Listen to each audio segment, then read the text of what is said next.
লেবাননের দক্ষিণাঞ্চলকে দেশটির বাকি অংশের সাথে সংযোগকারী গুরুত্বপূর্ণ কাশ্মীর সেতুতে হামলা চালিয়েছে ইসরায়েলি বাহিনী।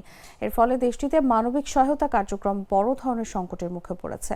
আল জাজিরার প্রতিবেদনে বলা হয়, কাশ্মীর সেতুতে হামলার ফলে লেবাননের উত্তর ও দক্ষিণাঞ্চলের মধ্যে সরাসরি যোগাযোগ ব্যবস্থা বিচ্ছিন্ন হয়ে গেছে।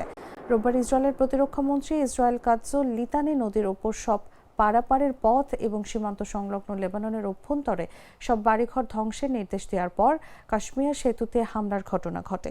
সেতুতে হামলার তীব্র নিন্দা জানিয়েছেন লেবাননের প্রেসিডেন্ট জোসেফ আউন।